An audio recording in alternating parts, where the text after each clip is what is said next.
안녕하세요. 알아두면 쓸모있고 신비로운 세계지리 이재림 선생님입니다. 자, 선생님이 여러분의 소감을 지난주에 처음 들어봤는데요. 그 나우 포레스트의 뜻을 궁금해하는 친구들이 있더라고요.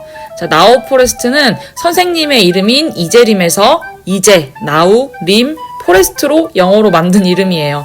잘 만들지 않았나요, 여러분? 자, 궁금증이 해결됐기를 바라면서 자, 좀 지난 시간 과제에 대해서 이야기를 하자면 지난 시간 과제가 좀 아직은 많이 어려울 거예요, 여러분. 하지만 올 한 해 열심히 세계지리 공부하고 나면 그 과제를 뚝딱 해결해낼 수 있을 것입니다. 암기의 시작은 익숙해지는 거예요. 아직은 여러분이 익숙하지 않아서 외우고 문제 맞추는 게 조금 어렵게 느껴질 거예요. 그리고 선생님도 너무 과제를 많이 내준 것 같아가지고 지금 깊은 반성을 하고 있습니다. 지난주에 말한 것처럼 이번 주도 강의 2개는 평소처럼 이렇게 인터넷 강의로 진행을 하고요. 자, 나머지 하나는 과제로 진행할 것입니다. 자, 과제는 수업을 들으면서 채워나간 학습지를 사진으로 찍어서 리로스쿨에 올리는 것으로 진행을 하겠습니다.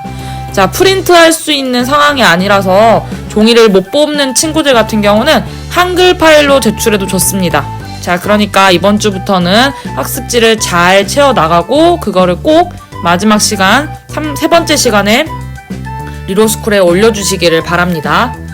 자, 학습지로 선생님이 올려놓은 것은 우리가 등교 계약을 하면 받게 될 만년필이라는 교재입니다.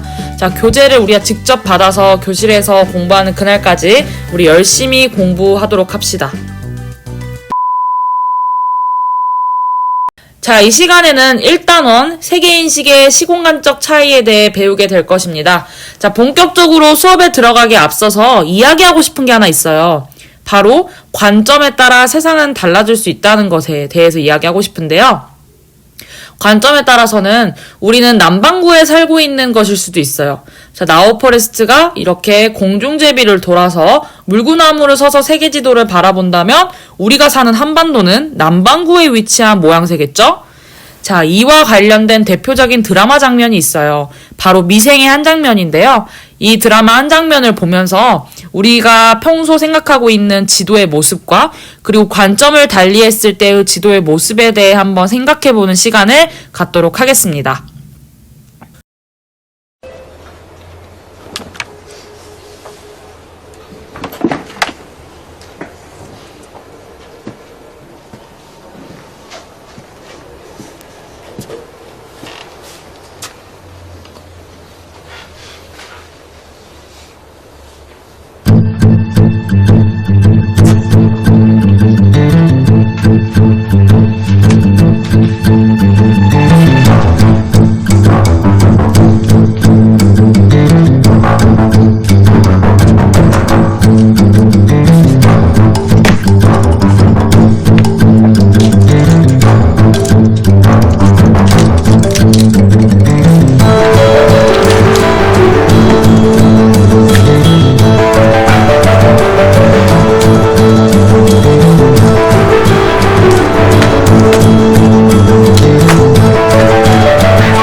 스트레스가 상당한가 본데요.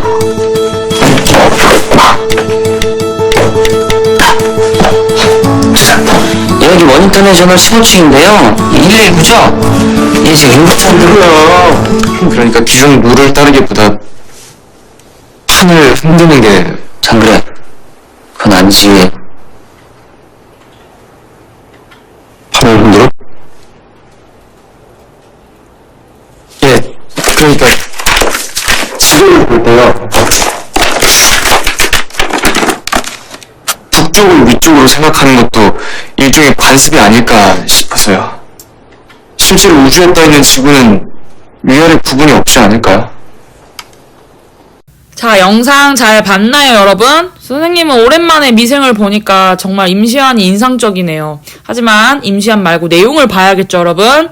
자, 영상 속에서 우리가 살고 있는 북반구를 북쪽으로 보고 위로 보는 것도 하나의 관습이지 않을까요? 라고 말을 하죠.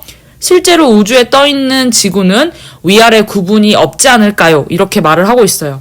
자, 이런 세계지도를 이렇게 뒤집어도 우리가 살고 있는 지구는 변함이 없습니다. 그래서 관점에 따라 그리고 우리가 살아가고 있는 시대에 무엇을 중요하게 여기냐에 따라서 지도의 모습이나 지도의 방향이 많이 바뀔 수 있을 거예요. 자, 오늘 공부할 내용은 이러한 자세가 정말 많이 필요합니다. 어떤 가치관을 가지고 또 어떻게 세상을 바라보냐에 따라 지도에 표현되는 방식도 다양해지기 때문입니다. 자, 실제로 미생의 저장면 같은 경우는 수출권이 풀리지 않아 애를 먹던 중에 저렇게 지도를 거꾸로 보면서 관점을 변화하는 것의 중요성을 깨닫게 되면서 문제를 해결해냈어요. 자, 우리가 일상생활을 살아가는 데 있어서도 이러한 자세가 때때로 필요하진 않을까요? 자, 그래서 오늘 우리가 배울 내용을 한마디로 정리하자면 시대별로 사람들의 공간에 대한 인식과 그것을 지도에 어떻게 표현했는지에 대해 배울 거예요. 실제로 여러분이 유치원을 다닐 때나 아니면 초등학교 저학년 때 자, 지도를 그려보자 라고 했을 때 어디에서부터 어디까지 지도에 포함시켜서 그림을 그렸을까요? 선생님의 5살 조카는 유치원에서 집 가는 길을 지도에 그림을 그렸더라고요. 아무래도 그 친구의 세계는 뭔가 유치원과 집, 뭐 그 근처가 전부일 테니까 그렇게 그림을 그렸겠죠. 자, 이처럼 사람들은 자신이 인식하고 있는 공간을 그리기 마련입니다. 자, 여러분들은 선생님과 위치에 대해 열심히 공부를 했으니까 공부하기 전보다 더 넓은 세상을 그릴 수 있겠죠? 자, 오늘은 서양의 사람들이 시대별로 어떤 인식을 가지고 지도를 그렸는지 알아보도록 하겠습니다. 자, 먼저 고대 시대의 서양 사람들이 그린 지도들부터 살펴보도록 할게요. 자, 첫 번째로 살펴볼 지도는 바로 이 지도입니다. 자, 뭔가 우리가 익숙하게 봐왔던 지도의 모습과는 사뭇 다른 느낌이죠, 여러분? 자, 이 지도는 기원전 600년경에 그려진 지도입니다. 자, 기원전 600년이라고 하니까 그 시기가 언젠지 감이 잘 안 잡히죠? 자, 그 시기는 우리 한국사 시간에 배웠던 청동기 시대를 의미합니다. 자, 이 지도의 이름은 바빌로니아의 점토판 지도입니다. 일단 우리가 익숙하지 않은 모양새라고 여긴 이유 중 하나는 종이에 그려진 지도가 아니어서 그럴 수 있어요, 여러분.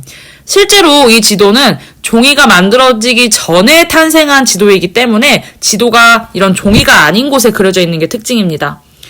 종이가 없던 아주 먼 옛날에는 종이를 대신할 수 있는 뭔가 자신의 지역에서 많이 나는 물건을 종이 대신 사용했겠죠? 자, 이 지도가 만들어진 지역은 아주 양질의 점토가 많은 곳이어서 점토를 판으로 만들어서 그 위에 지도를 그린 게 특징입니다. 자, 지도의 이름이 바빌로니아였죠. 대체 이 지도를 만든 곳은 어디일까요? 자, 그걸 알기 전에 선생님이 팁으로 세계의 4대 문명 지역을 한번 살펴보도록 하겠습니다. 세계 4대 문명을 들어보셨나요, 여러분? 자, 먼저 우리와 가까운 중국의 황하 문명, 그리고 인도의 인더스 문명, 우리가 세계에서 두 번째로 긴 강이라고 배웠던 이집트의 나일강 문명, 그리고 마지막으로 서남아시아 지역의 메소포타미아 지역입니다. 자, 바빌로니아의 점토판 지도는 이 메소포타미아 지역에서 그려진 지도입니다. 자, 현재의 이 나라가 배경이 되는데요. 이 나라는 어디일까요, 여러분? 자, 우리 지난 시간에 과제에도 있었던 나라죠. 네, 그렇습니다. 바로 이라크라는 나라입니다. 자, 이 이라크에 바빌론이라는 도시가 있고 이 도시를 배경으로 그려진 지도입니다. 자, 그럼 자세하게 지도의 모양을 한번 살펴보도록 할게요. 자, 여기 이렇게 동그랗게 표현된 부분이 바로 지도 부분입니다. 그 중에서도 선생님이 이렇게 빨갛게 표시한 이 둥근 부분이 바로 우리가 살고 있는 땅을 표현한 거라고 해요. 이 지도를 그린 사람들은 세계가 아주 평평한 원반 모양이라고 생각했기 때문에 이렇게 지도를 그린 것입니다. 자, 그리고 이 원반을 둘러싼 또 다른 원, 이게 바로 바다예요. 이 지도를 그렸던 사람들은 육지가 이렇게 바다 위에 떠 있다고 생각해서 지금 이렇게 보는 것처럼 바다와 땅을 표현한 게 특징입니다. 그런데 여기 좀 자세히 보면 지도 바깥쪽에 삼각형의 뿔이 있어요. 근데 자세히 잘 안 보이니까 이 지도를 현대 종이로 옮긴 버전으로 조금 살펴볼게요. 자, 자세히 보면 뿔이 보이죠? 근데 뿔이 한두 개가 아니에요, 여러분. 7개나 있어요. 대체 이 뿔의 정체는 뭘까요? 자, 뿔은 지도를 그렸던 사람들이 잘 모르는 미지의 세계를 표현한 겁니다. 즉, 상상의 세계를 이렇게 지도에 표현한 거죠. 자, 그럼 이 지도를 보면서 앞에서 확인했던 내용들을 조금 다시 확인해 보도록 하겠습니다. 자, 여기 동그란 부분이 바로 땅이라고 했죠, 여러분? 자, 땅에 뭐가 표현되어 있는지 한번 살펴보도록 할게요. 자, 지도의 중심에 뭐가 그려져 있죠? 자, 지도의 중심에 뭐가 있는지 파악하는 것은 그 당시 사람들이 어디를 중요하게 여겼고 어디를 세상의 중심으로 여겼는지를 알 수 있는 방법이에요. 자, 지도의 중심에 지금 바빌론이라고 쓰여져 있네요. 자, 이 지도를 만든 사람들은 세상의 중심이 바빌론이라고 생각한 것입니다. 자, 그리고 바빌론 중심의 시티들이 보이죠?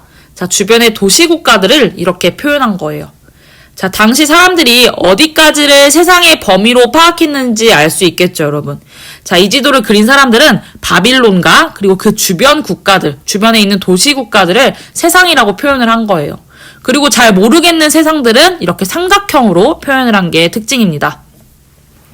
자, 이러한 바빌로니아 점토판 지도는 세계지도라고 하기에는 그려져 있는 범위가 상대적으로 조금 좁은데도 불구하고 우리가 열심히 배우는 이유는 뭐냐면 세상에서 가장 오래된 세계지도이기 때문이에요.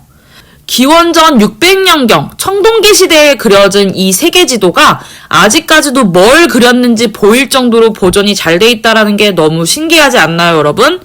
자, 세상에서 가장 오래된 세계지도 바빌로니아의 점토판 지도 잘 기억해 두도록 합시다. 자, 다음으로 살펴볼 지도는 바로 이 지도입니다. 자, 우리가 보는 지도의 모습과 굉장히 비슷하죠, 여러분?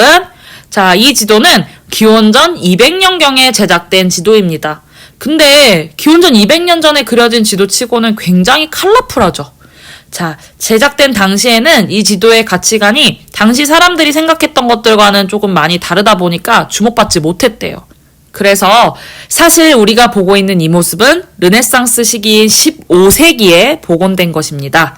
자, 이 지도가 르네상스에 정말 인기가 많았기 때문에 다시 복원이 된 건데 얼마나 인기가 많았냐면 그 당시에 성경 다음으로 많이 팔렸던 지도입니다. 자, 이 지도의 이름이 뭘까요? 자, 이 지도의 이름은 프톨레마이오스의 세계지도입니다.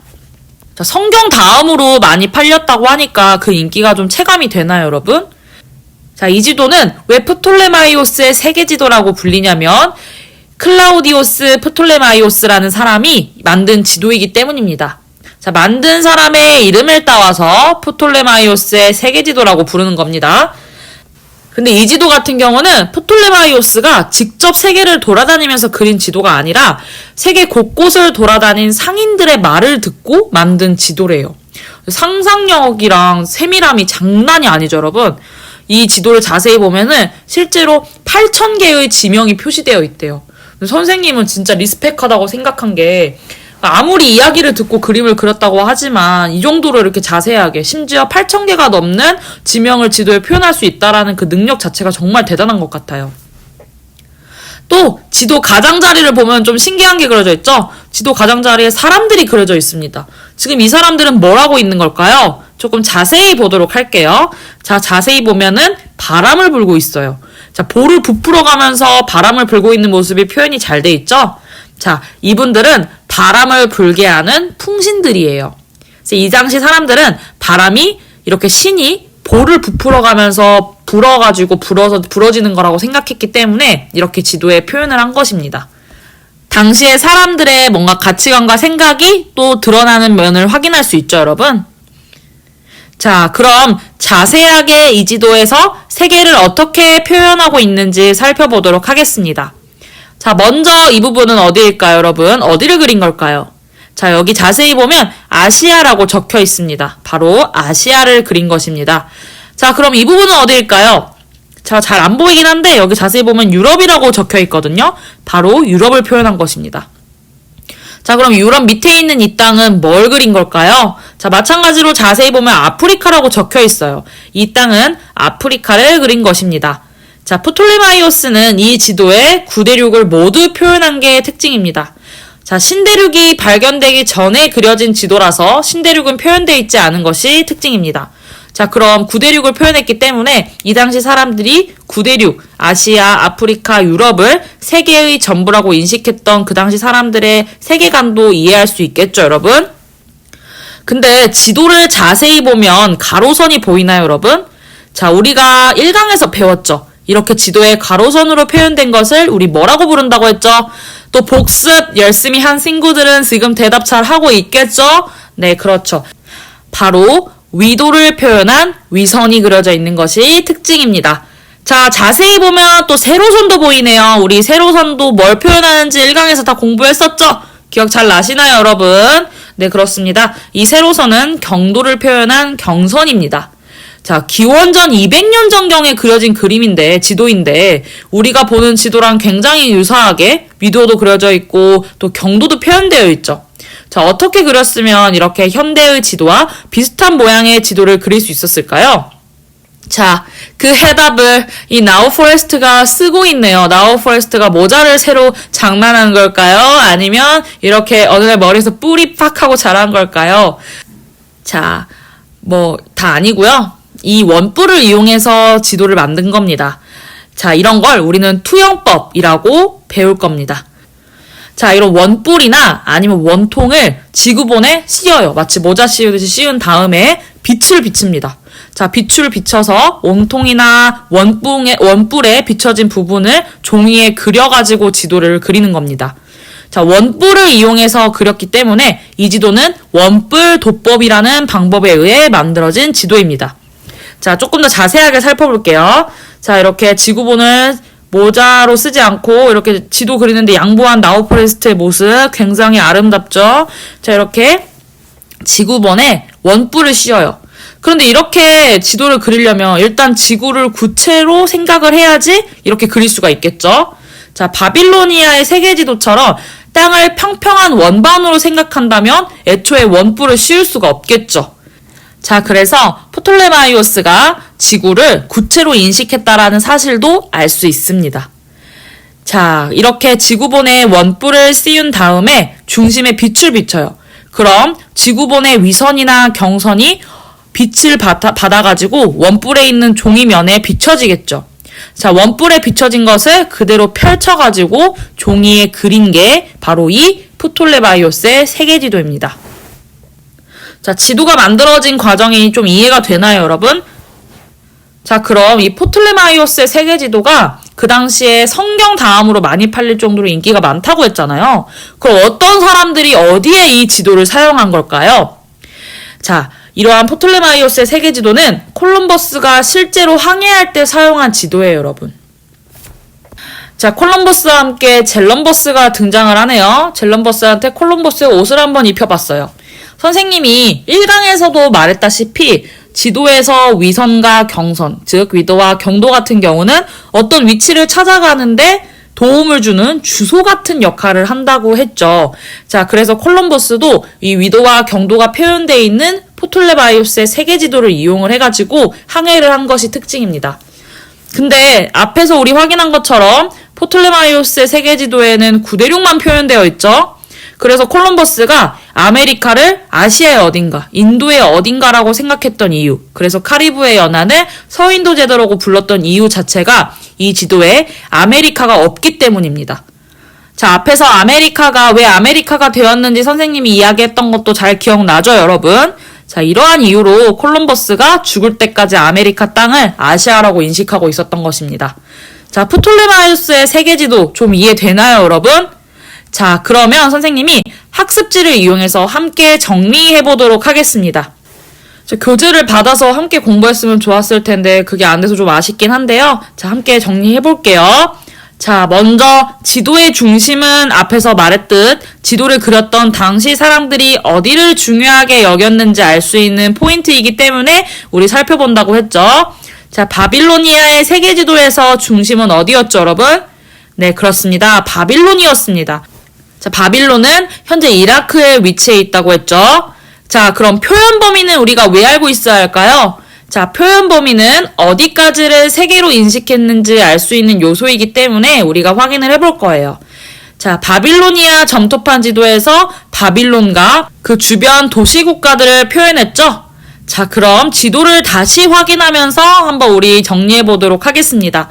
자, 지도의 중심에 이렇게 바빌론이 그려져 있고, 그리고 시티라고 적힌 도시 국가들이 이렇게 주변에 표현되어 있죠? 자, 이렇게 바빌로니아의 점토판 지도에 표현된 범위와 지도의 중심을 정리하시면 좋을 것 같습니다.